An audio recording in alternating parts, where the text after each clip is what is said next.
On behalf of Akbayan Party List, I wish to register our firm, unwavering, and resounding vote of no to the ratification of House Bill number 8389. 38 years na po natin iniintay ang isang tunay na anti-political dynasty law. 38 years of waiting only to be given a piece of legislation that is more concerned with perpetuating political dynasties than ending them. Political dynasties are the ultimate form of concentration of political power.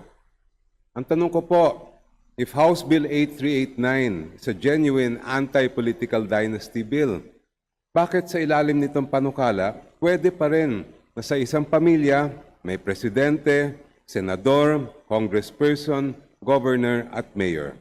Pwedeng-pwede pa rin umupo ang ama bilang governor, habang mayor ng isang lungsod ang panganay na anak, at mayor naman ng karatig lungsod ang pangalawang anak. At kapag natapos na ang kanilang mga term limit, pwede pa rin silang magpasapasahan ng posisyon. To my distinguished colleagues, with all due respect, huwag na po tayo maglokohan. Ang nakasulat sa papel ay anti-dynasty, pero ang totoo, ito po ay isang pro-dynasty bill.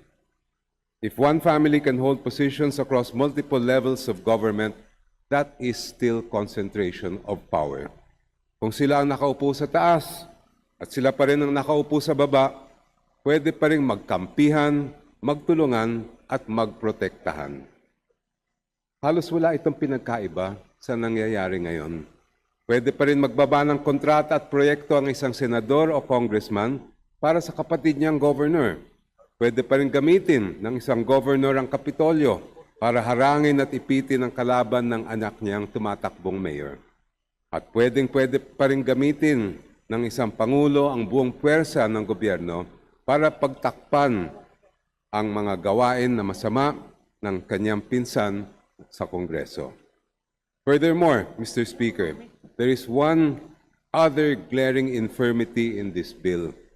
Gagawa na nga tayo ng isang anti-dynasty bill, hindi pa natin isinama ang party list. Sa panukalang ito, pwede pa rin maging district rep si Mr. habang si Mrs. naman ay nakaupo sa tabi niya bilang party list representative. Ang tanong, nasaan ang pagbabago dito? Hindi ko makita, Mr. Speaker.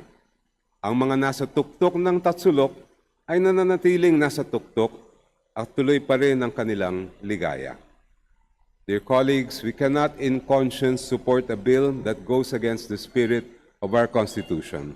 Article 2, Section 26 clearly provides, the state shall guarantee equal access to opportunities for public service and prohibit political dynasties as may be defined by law. Tungkulin natin buksan ang pinto ng serbisyo publiko at gawing patas para sa mga ordinaryong Pilipino. Pero sa panukalang ito, hindi natin winawakasan ang paghahari ng mga dinastiya, kung hindi ginawa pa natin legal at bahagi ng sistema. Ipaglaban naman natin ang ating bansa. Unahin naman natin ang interes ng bawat Pilipino, hindi lamang ang ilang pamilya. Let us reject this flawed legislation and pass an anti-dynasty law that truly, really, genuinely levels the playing field. Isang patas na Pilipinas para sa lahat ng Pilipino.